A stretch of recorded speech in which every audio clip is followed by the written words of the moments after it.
Hey, what is up? Welcome to this episode of the Entrepreneur to Entrepreneur podcast. As always, I'm your host, Brian Lofrumento, and I am so excited to just have a conversation. I'm not even going to frame it as an interview here today because I'm so excited to have a conversation with an entrepreneur that it's so clear to me. Not only does he care deeply about the mission that he's serving and the problems that he's solving in all of society, especially in his corner of the world, but it's so clear to me that this is somebody that really embraces all aspects of the mindset of what it means to be an entrepreneur because, of course, he's one of us. He is a fellow entrepreneur. So let me introduce you to JT Winston. JT graduated from Santa Clara University in 2022 with a degree in chemistry and a minor in economics. Shortly after, he moved to Austin, Texas, where he transitioned from a brief role in the energy sector to founding Aypex, the company that he leads today. Now, his backstory is very cool. We're very much going to hear the story from him personally, but just to tease it, he was a Division I rower in college, and that's where he realized that he's got access to elite training resources, yet he still felt that athlete health was being treated in silos. Physical conditioning on one side and the mental well-being aspect on the other. This gap, paired with his deep curiosity about the human experience, led to the creation of Aypex, which is an app that unifies physical and mental health to reduce injury risk and elevate performance. While Aypex is currently focused on sports, the broader vision is to empower anyone with a growth mindset, which is a lot of entrepreneurs, to take charge of their health and well-being. I'm excited about this one. I'm not going to say anything else. Let's dive straight into my interview with JT Winston.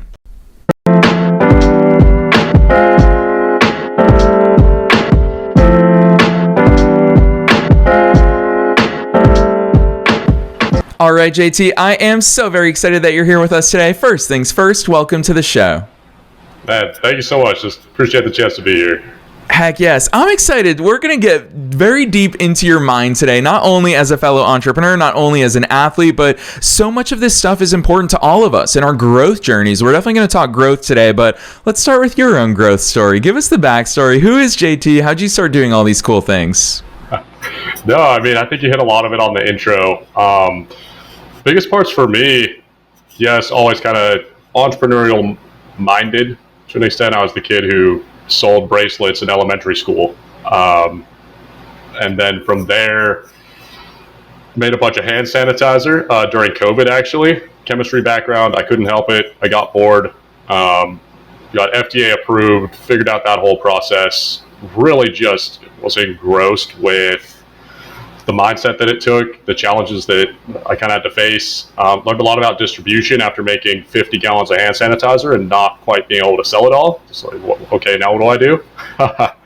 But yeah, I mean, leading into Aypex, Division I rower, but biggest other piece is I've had 4 knee surgeries, 3 ACLs. It's a partial shoulder tear on top of that. So lots of years of recovery, just realizing that you might be told you're 100% physically, yet the mental piece is a whole different beast.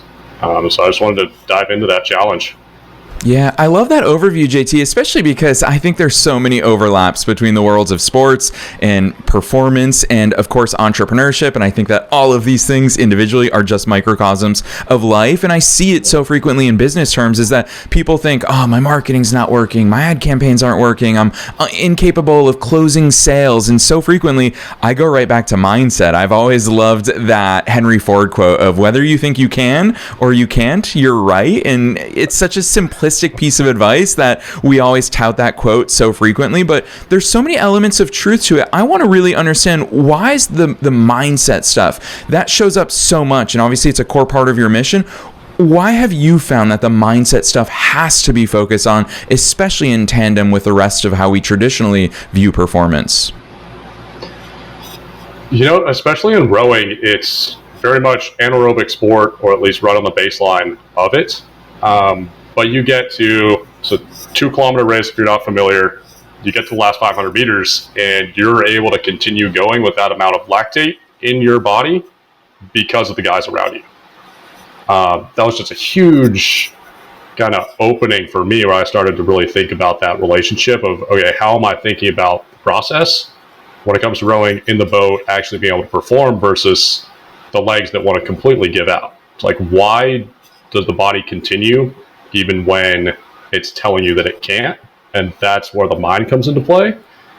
Yet it's a lot more than that. It's a lot of not just kind of the cognitive pieces, whether that's reaction time or strategy or kind of what's thought of as more, I frame as like the physical piece of mental training, but it's more so how confident are you? Are you present in the moment? Are you thinking about what's actually going on and how you're moving your body, not just what it's doing? It's like, what's that relationship look like? Yeah, it's interesting hearing you say that. I can't help but think of, obviously, there's so many great stories out there about the late, great Kobe Bryant, and I say that even though I'm a Celtics fan, but I think about a clip that I've seen of him where he talks about, I will not negotiate with myself. And JT, it's something that I remind myself of constantly, because he was talking about it in the context of his summer training schedule, and he's just like, it's already decided. I'm training very hardcore this summer because I want to be ready for the new season. And so frequently where we start to go wrong is we start to negotiate with ourselves. And I picture a young JT out on the water thinking about, your training sessions must not have been easy. Rowing is a very strenuous task. We've all done it, whether in real life or in the gym on a rowing machine. And it's very easy, especially when we're sitting in the gym on a rowing machine, to say, I'm just going to do 5 minutes today. I'm going to deviate from the plan that I walked in with. You obviously, to perform at the levels that you did, you couldn't negotiate. You had to meet those. Some of those were external standards set by your team, set by your coaches, set by the people who are looking after your performance. But talk to us about your own inner demands, your own inner non-negotiables, because you lived up to those every single day by your own virtues. Yes. Ooh, man. That's one of those pieces that, I think everyone says it's just like discipline takes time, but I'd say there's a step before discipline in earning trust with yourself. And it has to start off, for me, it's just showing up to the practice, making sure your teammates know they can call on you if you need help or they need help. And it's trying to give yourself easy wins. I was a walk-on at Santa Clara University, and it was a slap in the face, like that kind of training, that level of competition. It's like, okay, I don't know if I have the systems that I need right now to be able to compete, but I'd like to get there. And one of my favorite tools is Toyota's 5 Whys.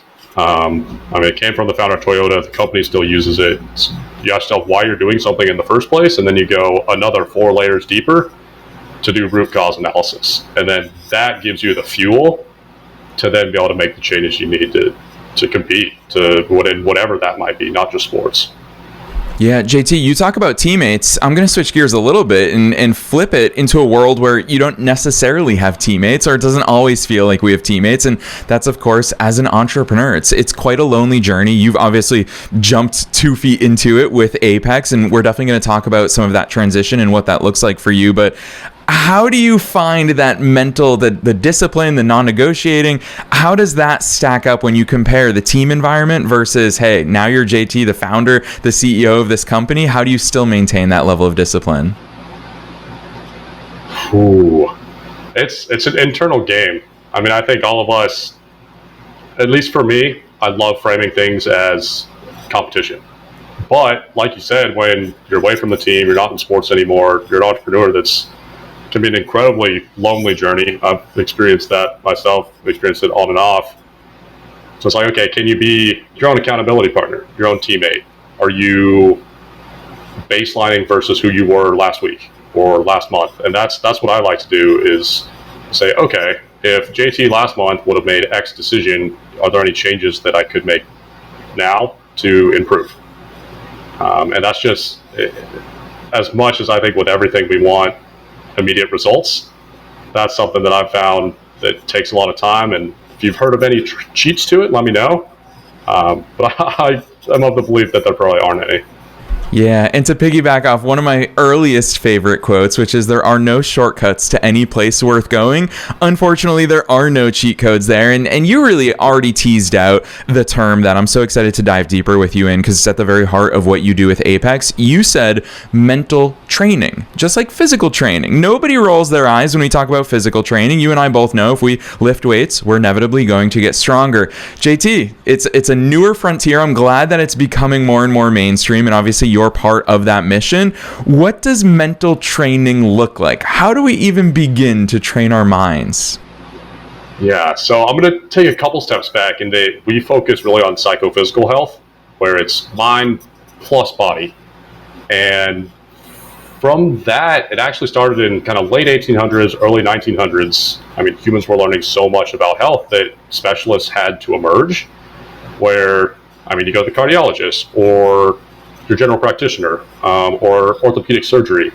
I mean, the demand was there that we have to be very good at the trade and what we do. Yet by becoming so specialized, we learn about the tree and don't understand that's part of a forest. To hook that back into what you were saying, just the mental training piece, it's very much a framing of what we do physically.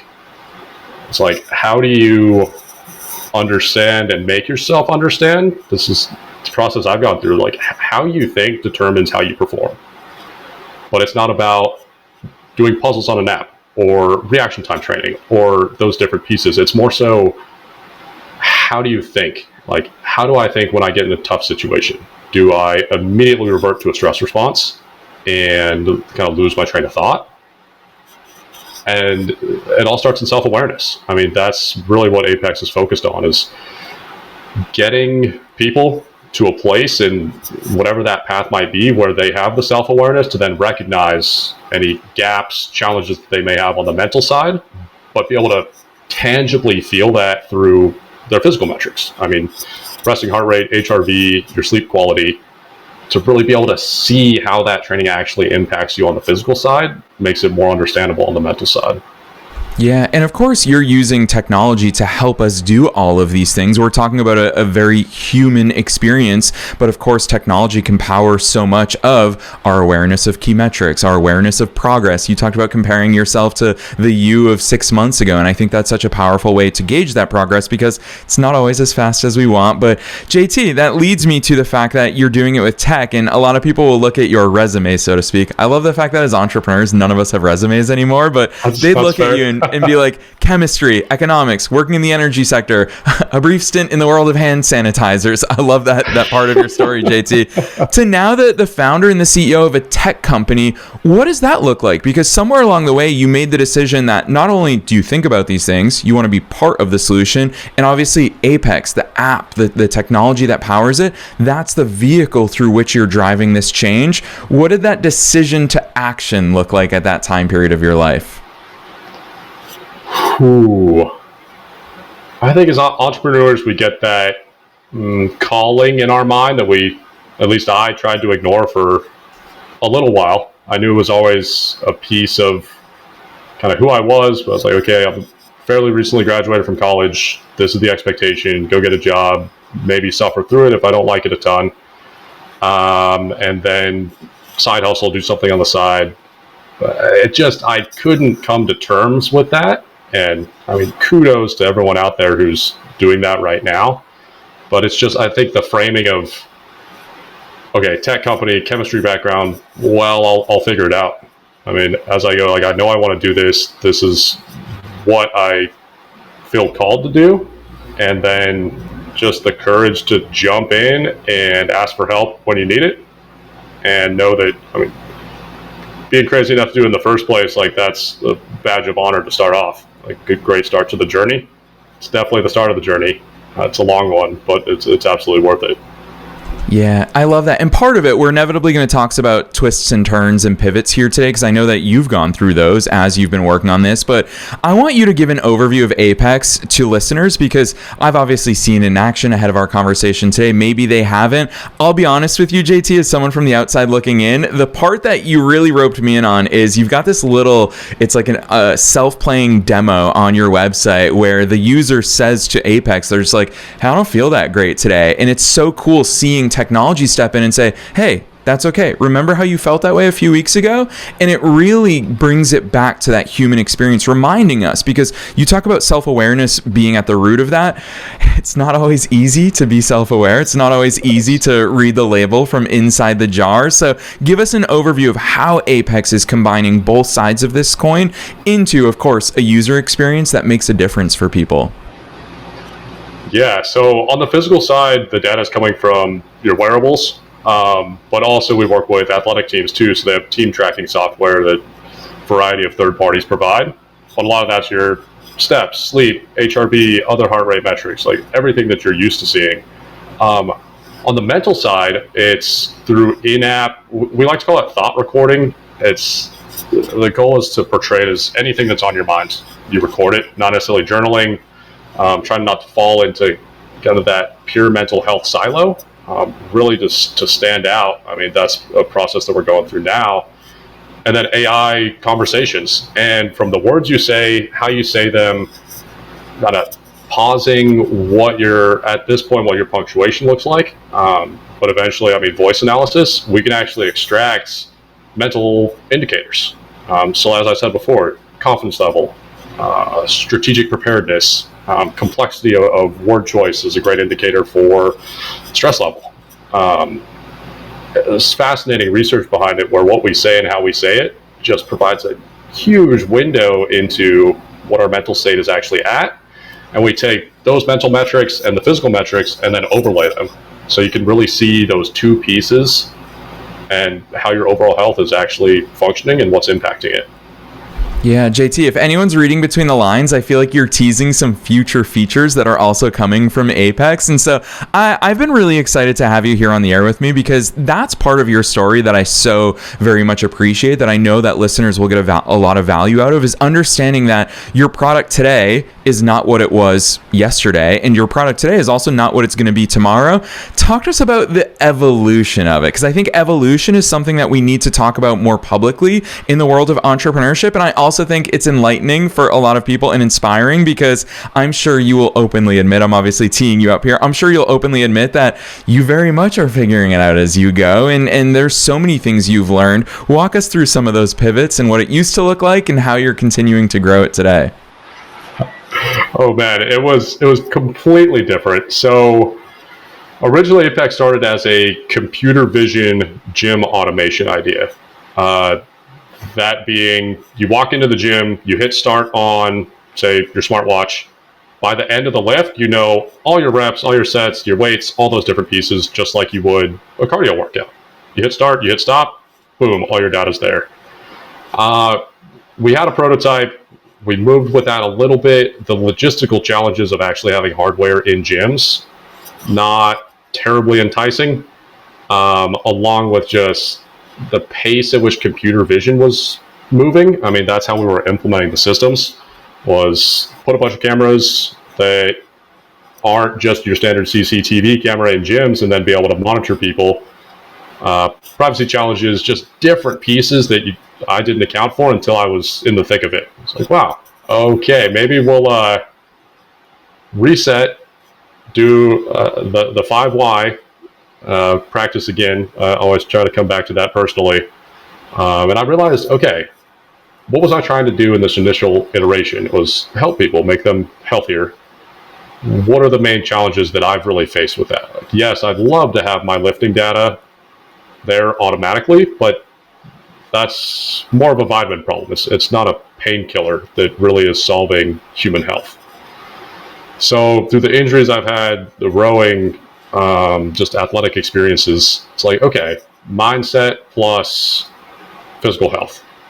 Like, there are different apps that kind of try to do a piece of that, but they exist in these walled off areas and you can't see the overlap. Like, you don't know how your thinking really is dictating what you're doing in life, whether that's athletic performance or how you feel at your job, or confidence in a relationship. So that's when I really started to nurture that idea. We initially tried to work with counselors, psychiatrists, kind of go down that route, but quickly realized that there's a massively underserved population in both athletes and military and first responders. Strong mental health stigma there, whether we like to admit it or not. And there's a different way to frame it in performance optimization. I mean, that's really what it comes down to at Aypex. And where we're trying to go is we don't want to be a mental health app. We don't want to be a fitness app either. We want to exist in this psychophysical space and help people understand why it provides value. Yeah, I love the way you articulate that. And most listeners can't see you and I right now, but obviously you and I can see each other. What gets me very excited is always whiteboards. I've got a whiteboard right under the camera as I'm always doing these interviews. And JT, just hearing the way that you talk about all the influences on you, and I'm sure that these are influences personally, athletically, but also it's very clear that these are influences professionally in the way that you're building Aypex. What is your whiteboarding or your roadmap? What does that look like? Because clearly you're pulling from history. You're pulling from academic and medical studies. You're pulling from your own experiences as well. Tack that on. Of course, you're pulling from real life users that you're inevitably talking to. When you take all of these different influences, what does that whiteboard or proverbial whiteboard look like as you map out, okay, here's our MVP, here's what we're going to tack on, here's our roadmap 6 months from now? Give us some of those behind the scenes planning sessions. Oh man, yeah, it's a mess, but I think that's a good sign. Yeah, pulling all the different pieces, I think one of the guiding questions as any startup kind of faces, like, what is your UVP? The one that stands out, the one that can get you funding if that's what you're going for, that gets users excited. And where I landed on that is just the constant iteration and desire to solve a problem. That problem being that the way we address health right now leads to an extensive amount of just negative outcomes and doesn't help us pursue our full potential. So if I could keep that in the center of, say, proverbial whiteboard, just started firing off ideas kind of around that core piece. And then what that looked like was like, okay, we can stand out by basing everything we do in the most recent scientific studies. I mean, one, at least we can diversify a little bit by doing that. I know a few other companies do. The second piece is just really not being afraid to ask questions to random people. I'd say I've learned so much just by, I'd say, pitching the idea of Aypex to someone I met at a party. They asked, oh, what do you do? I'm like, oh, I do this, this, and this. And I'll try version 2 at the next person I meet. And that pointed me in the direction where I would say how we think really determines how we perform. Tons of responses of people are like, wow, I didn't really think about it that way, but that's pretty accurate. So that's why I knew, okay, there's a little bit external validation there that we can really kind of run with. So it's, I mean, chaos on the board, but certain pieces kind of start to stick out a little bit, and that's what helps, I mean, draw the roadmap. Yeah, and I would imagine so many more doors are open. I love the fact that you and so many other entrepreneurs are popping up in this era of AI, which way more things are possible. We actually just had an internal meeting very recently, JT, where I was joking around with Laura, who's the longest member of our team. And I was like, Laura, we used to do all of these things by hand, show notes, like transcripts, record. There were so many things we had to do by hand. And of course, AI has streamlined all of that. You obviously being the CEO of a tech company, I'm sure that you've got your eyes on AI as far as how it can factor into your tech and what end consumers are using, but also internally, I'm sure that it's helping you in so many different ways. Take us behind the scenes there. I'd love to hear what it's like being a founder in the age of AI. Ooh, I mean, it's godsend to an extent. I mean, anything you can think of, I mean, offloading work especially, whether that's AI agents for prospecting or email drafting or double checking. But one of my favorite uses is kind of the pseudo co-founder, where ChatGPT has all the context from all your previous conversations, which have 8, 10, 12 months worth. You can really kind of bounce ideas around through there, and then cross-reference with Claude, and then double check or plug it into Gemini. And I think that's huge opportunity, like everyone says, but I think also there's systems overload is something I feel a bit, where a lot of our advisors talk about just efficiency and time to market and making sure you're, say, first to get there. So, okay, what systems do we implement? But there are so many different moving pieces, as I'm sure you're familiar with. I mean, I think all of us have experienced it to an extent. Like, where do you start? What tools do you use? Why do you use them? And how much can you automate? And that's something that is definitely a constant struggle. Yeah, for sure. It's fun talking technology, but I knew that time would fly by with you today. And there's one topic I knew that I wanted to ask you about, and that is, of course, the mindset of an entrepreneur. Because JT, you're one of us, so I'd love for you to give us. It's fun talking to entrepreneurs from all different levels, different ages, different years of experience within the world of entrepreneurship. So JT, I'm really excited to get your perspective on it. What are some of those entrepreneurial mindset things that have popped up? And I'm really going to be demanding of you here because I want two sets of these. One is I want to know the ones that have popped up for you and you've said, oh, I've seen these before, whether it's in rowing, whether it's in sports, whether it's in your academic career, those things that you realize, wow, those were uniquely preparing me for my entrepreneurial journey. And then, of course, I would love to hear the unique ones that you've gone, wow, I didn't realize entrepreneurs deal with this stuff, and this is a very real consideration. Ooh, okay. First one, I'd say, entrepreneurship definitely isn't the standard story usually that we read about of the massive unicorn success. I mean, I've worked a variety of 1099 jobs, part-time jobs, trying to make sure everything stays stable, pumping money towards the startup. Definitely the struggle of it. Connecting into rowing, it's just the patience. Patience is so key. And an athletic standpoint, it's just, you do meter after meter after meter, like hours, tens of hours a week for training, and you drop half a split, 2 splits on your next, say, test piece when you're trying to earn your spot in the boat. And it just really has helped me in the entrepreneurial journey. So, okay, execute on what I'm doing right now, have patience with it. If it doesn't work, great. I know something else that is not the right path. I'll try something else. But it's keeping the patience there, just kind of in the forefront. As for the second question, I'd say something we all hear is there's a time when you start a company where you start to realize that, especially say the example pitching investors, is you're able to interview them also. It's that, I like to say, humble confidence where practice humility, yet simultaneously you go into a meeting, it doesn't seem like a good fit. Let's say maybe even they want to invest, but you get to make that call. And if it's not a good fit, you can't align incentives to really make sure that you're solving the problem that you started out to solve, but it's not worth it. That's ideally why we're all in the entrepreneurial journey, is to solve that core problem that we started with, not just to be a revenue machine. Yeah. Yeah, I love those answers, JT. And listeners know how unscripted we are here on this show. So in real time, I really appreciate the thought that you put into those, because these are the real things that we all face. And you're right, it is a unique journey that our friends, a lot of our family can't really relate to. So I appreciate those open and transparent insights. I don't normally ask this on the air, but you and I both know, listeners don't know, you allowed me in your questionnaire, you invited me, hey, ask me questions that you really want to ask. Obviously, 1,200 plus episodes, I've had a lot of conversations, but JT, it's so clear to me, just looking into your personal life as well as your entrepreneurial life, how much rowing still means to you. You can still be found rowing. Obviously, you're based out of Austin, Texas. So many beautiful places there. Trail running. You've got so many cool aspects of your personal life that you continue to invest in.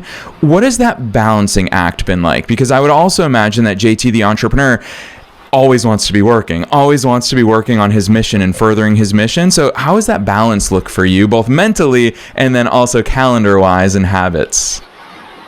Yeah, I have to give a nod to Sahil Bloom on this one. There's the 5 types of wealth. You have different types of time.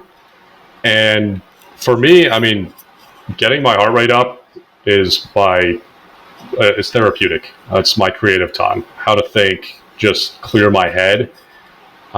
So working out very close to my heart. Not only from just the habits I've established through rowing at a high level, but it keeps me sane.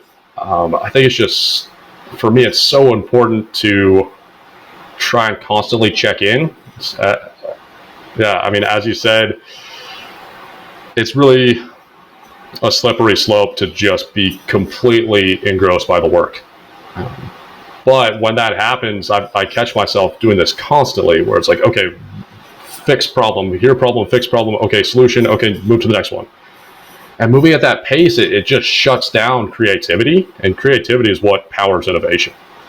And I mean, schedule-wise, constantly changing yet consistent. I know that's a paradox, but trying to practice flexibility in my daily schedule. It's like I can't say specific times because it definitely varies day to day, but making sure that a walk or a run or some way to clear your head or clear my head is incorporated into that schedule regardless of what it is.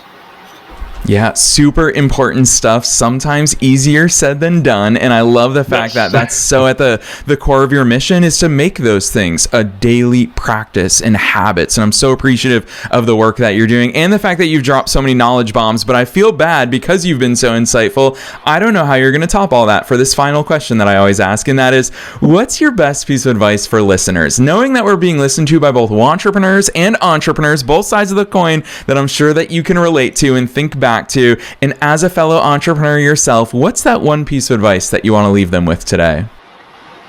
Ooh, I lean towards, I've heard this a few times. I know others have kind of mentioned it on other podcasts or maybe just in passing, but that especially in startups, like the quality of your business and pace of growth is proportional to your own self-growth. And I've found that to be so true. I mean, I've tried to read a lot of development, self-help, leadership books, but also philosophy. I'm a huge Stoicism fan. So Ryan Holiday I love his books, highly recommend them. But just to check back in with yourself, work on that self-growth, and that's what's going to help lead the company forward.